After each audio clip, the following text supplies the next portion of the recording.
Ao longo da aula, nós falamos um pouquinho sobre os diferentes sintomas, nós falamos um pouquinho sobre o espectro da esquizofrenia e outros transtornos psicóticos, discutindo assim os diagnósticos.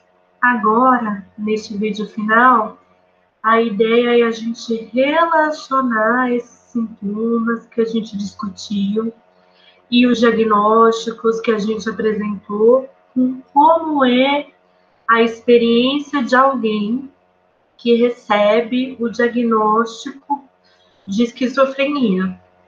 Para isso, eu vou partir de um livro que eu gostei bastante de ler, e o nosso exercício vai ser baseado em um vídeo de uma autora que se chama Ellen Sachs.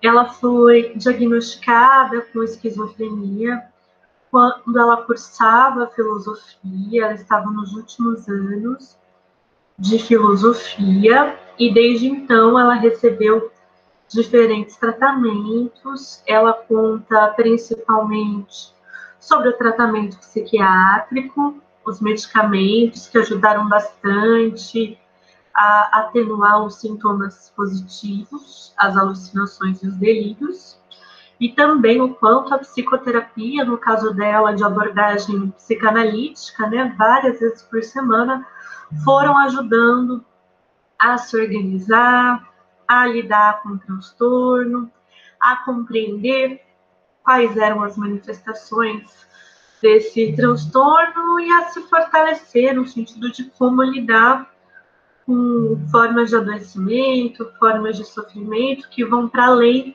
do que ela conseguia controlar, do que ela conseguia até mesmo reconhecer em alguns momentos, né? Depois de se formar em filosofia, ela decidiu fazer direito e hoje ela atua na defesa de pessoas que têm algum transtorno, né, defendendo os direitos no ambiente de trabalho, a luta contra preconceitos e estigmas, toda a questão do direito a receber tratamentos e da dignidade desses tratamentos recebidos, lutando contra violência nesses tratamentos, negligência nesses tratamentos. É uma defesa da autonomia, né? E o quanto é importante para as pessoas que têm um transtorno, que vivem com um transtorno, que possam ter informações sobre o que é esse transtorno com que elas vivem, ter informações sobre os sintomas, ter informação sobre os tratamentos que são possíveis para esses sintomas, né? Ter o acompanhamento para viver uma vida com o máximo de qualidade, com o máximo de consciência do que está acontecendo, com o máximo de autonomia. Então, vou abrir aqui a apresentação para a gente falar sobre... Só um minutinho, gente. Sempre que eu vou abrir, acontece alguma coisa, né?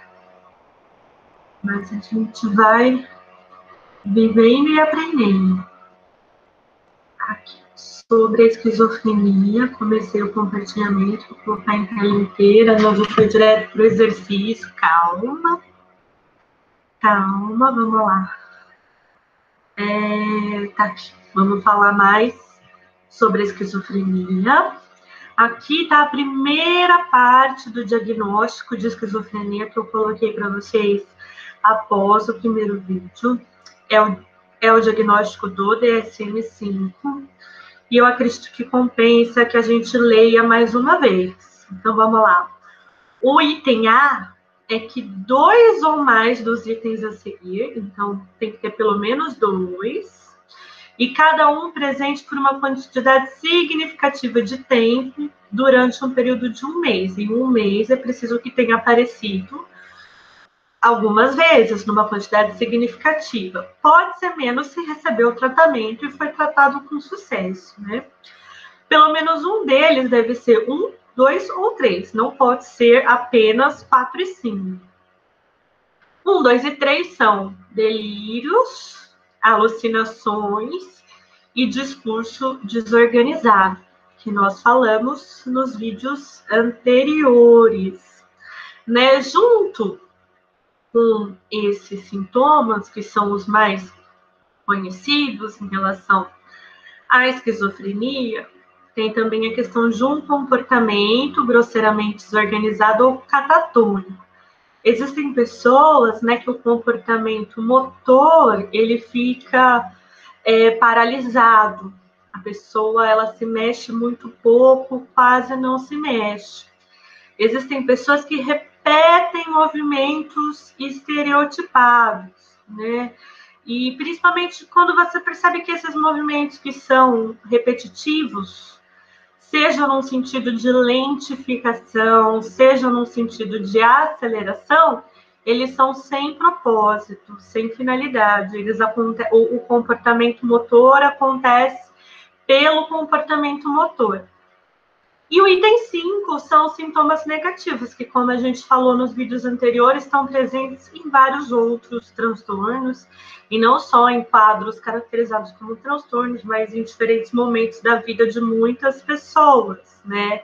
Que são os sintomas de perda do interesse, de perda do ânimo, perda da organização, as expressões emocionais diminuem, a pessoa vai ficando mais apática, ela vai demonstrando desinteresse pelas atividades cotidianas, ela vai demonstrando, inclusive, uma diminuição nas tarefas de cuidado de si, de higiene e da rotina diária, né? Então, a gente sabe que há esses 5, é preciso que tenha pelo menos 2, e desses 2, pelo menos um precisa ser ou delírio, ou alucinação, ou discurso desorganizado, né? Na letra B desse diagnóstico, se diz que por um período significativo do tempo do aparecimento da perturbação, tem um prejuízo em áreas importantes do funcionamento. Então, se a pessoa teve um prejuízo no trabalho, teve um prejuízo em relações interpessoais, teve prejuízo no autocuidado, né? E isso em comparação com o início. E quando o início se dá na infância ou na adolescência, né, é uma incapacidade de atingir o nível esperado. A gente pode, claro, problematizar o que seria um nível de funcionamento esperado, mas o maior olhar aqui, né, é que isso traga prejuízos significativos para aquela pessoa, certo? Aqui tem um desenho que a gente já viu antes, mas para fixar bem, né, que embora seja muito comum associar a esquizofrenia diretamente ao delírio e à alucinação, né, seria um déficit no contato com a realidade, uma distorção dessa realidade, né? Esse é um dos aspectos, um dos âmbitos. Existe também o campo de desorganização, a pessoa conversa com você, você vai vendo que não tem uma associação coerente, organizada entre as ideias e ela não percebe essa incoerência. Você pergunta sobre algo, ela responde sobre outro tema. Você pergunta sobre algo, ela começa a te responder, mas fala de um outro assunto, e outro assunto, e um outro assunto, sem perceber o quanto esse encadeamento de ideias está desorganizado. E os sintomas negativos, em que a pessoa, o que antes ela tinha vontade, organização, planejamento, agora ela não tem. O que antes ela tinha interesse, prazer, eram atividades agradáveis e desejadas, agora já não tem. A alogia, que tem a ver com essa perda da organização do discurso, e a diminuição das expressões afetivas, também chamado de embotamento. Então, existem esses 2 campos, a distorção, a desorganização e a perda de expressões emocionais, os sintomas negativos. Este é o livro que eu falei para vocês, o nome do livro é The Center Cannot Hold, tem a ver com o centro, que a pessoa não consegue se manter naquele centro, se organizar naquele centro, a tradução, né, The Center Cannot Hold.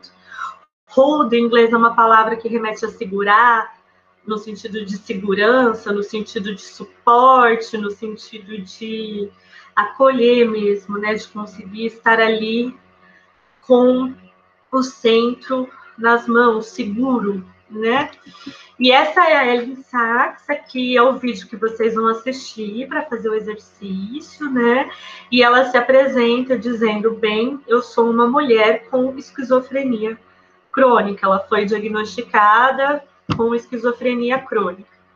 Aqui é ela contando, eu escolhi começar por essa fala dela, porque é o que dá o nome ao livro, né? Dizendo que não é fácil descrever essa desorganização. A consciência gradualmente perde a coerência. Parece deixar de existir um centro que nos organiza, um centro que nos sustenta. Então, vocês percebem que ela tenta colocar em palavras como é experimentada subjetivamente essa desorganização, como que é passar por essa desorganização. Ela conta como começou. Eu tinha 8 anos quando aconteceu pela primeira vez. A minha consciência se embaçou. A consciência de mim mesma e do meu pai que estava comigo e do lugar. Eu pensei que estava me dissolvendo. Ou melhor, senti. Não estava pensando como de costume. Eu me sentia um castelo de areia que desmontava e a areia escorria. Então, para ela mostrar como é essa experiência de desorganização, essa experiência de perda do centro, ela traz esse relato, né? Eu me sentia um castelo de areia que desmontava e a areia escorria. Ela conta também do começo, de outros elementos do começo, e diz: a esquizofrenia começa como uma leve neblina, quase imperceptível, mas que vai ficando mais densa, cobrindo lentamente, mais progressivamente, o que conseguimos perceber, o que conseguimos enxergar, né? Então, no começo, é difícil que a pessoa identifique que esse movimento está acontecendo, né? Mas aos poucos ela vai vendo um prejuízo nessa percepção, um prejuízo no que ela enxerga, vai vendo, ou pessoas ao redor percebem, procura ajuda psicológica, procura ajuda psiquiátrica e percebe que está tendo uma dificuldade, um prejuízo nas possibilidades de percepção. Na minha neblina de isolamento e silêncio, eu comecei a sentir que eu estava recebendo comando para fazer coisas, como andar em lugares abandonados. A origem dos comandos não era clara, pareciam ser de seres, mas não seres humanos, com nomes ou rostos, mas seres sem forma, mas com poderes. Siga para aquele túmulo. Aí, se ela tivesse um atendimento, a gente poderia perguntar como que são que esses comandos se dão. Se for uma voz que ela escuta, como a percepção de um estímulo externo, nós saberemos que é uma alucinação, né? Se ela chega a ver esses seres, uma alucinação visual. Se ela escuta, uma alucinação auditiva. Se ela pode tocar, né? É uma alucinação tátil, lembrando que a alucinação é essa percepção de um estímulo externo, uma experiência sensorial, sem que realmente esteja ali esse estímulo externo, sem que esse estímulo externo possa ser visto também por outras pessoas, sentido também por outras pessoas. Outro comando, ou mensagem, ou pensamento que eu recebia continuamente era para machucar a mim mesma, para me punir porque eu merecia. Então, eu me queimava com cigarros, né? A gente percebe o quanto é importante identificar que a pessoa está passando por essas experiências de alucinação e ou de delírio, né? Porque ela pode colocar a si mesma em risco e a outras pessoas em risco sem que isso esteja sob o próprio controle, né? Da própria vontade, da própria organização. E ela percebe que está acontecendo, mas ela não pode compreender o que está acontecendo justamente por ser tão vívida essa percepção. É percebido como algo externo, é percebido assim como as demais percepções sensoriais com estímulos externos. Então, é com o acompanhamento profissional que a pessoa vai percebendo que o que está acontecendo é do âmbito da alucinação, é do âmbito do delírio, para que ela possa perceber o risco que ela está correndo, o risco que ela pode colocar outras pessoas. É preciso que haja um espaço de fala, um espaço de escuta, para identificar que expressões são essas e que tratamentos são possíveis. Para mim e para muitas pessoas, a primeira evidência da neblina, né, como foi que ela, olhando para trás, vê que ela estava começando a adoecer, né? A primeira evidência da neblina é uma deterioração básica do senso de higiene, o que é chamado na saúde mental de atividades de autocuidado. Banhos são mesmo necessários? Trocar de roupa e ter de lavá-las? Preciso mesmo dormir todas as noites? Para que escovar os dentes todos os dias? Então, a gente vai percebendo que coisas cotidianas, atividades cotidianas, como banho, escovar dente, dormir, roupas, elas vão, né, sendo atividades que vai perdendo para ela o envolvimento, vai perdendo para ela o propósito, vai sendo colocado em questão. E é comum que as pessoas passem por isso sem reconhecer que seriam modificações importantes, ao contrário, né, questionando, precisa mesmo disso? É mesmo necessário? Só que aí entra aquela nossa reflexão sobre os prejuízos que os sintomas podem trazer, né? Então, uma pessoa no ambiente de trabalho, uma pessoa que mora com outras pessoas, alguém que está em um relacionamento, como que vai sendo quando ela vai perdendo o envolvimento em atividades de cuidado de si, de limpeza do corpo, das roupas, da casa. Tudo isso vai tornando a convivência, vai tornando as relações sociais, profissionais, afetivas, familiares mais difíceis, né?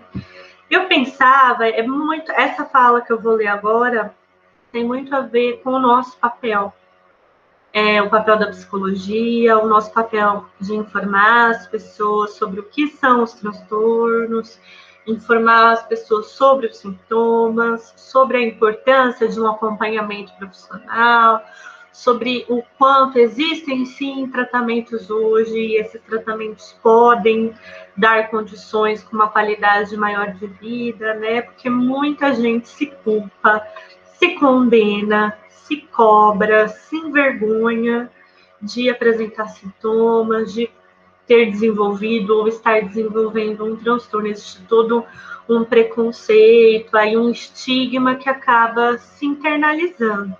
Então, a Ellen Sachs, ela conta assim: eu pensava que era preciso ter força, persistência, determinação, lutar para conseguir superar.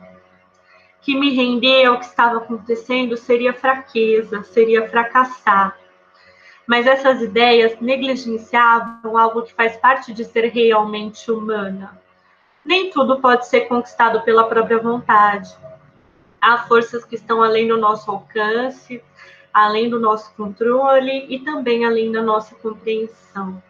Aqui é ela falando das experiências que ela viveu em relação ao diagnóstico, que hoje a gente chama de esquizofrenia.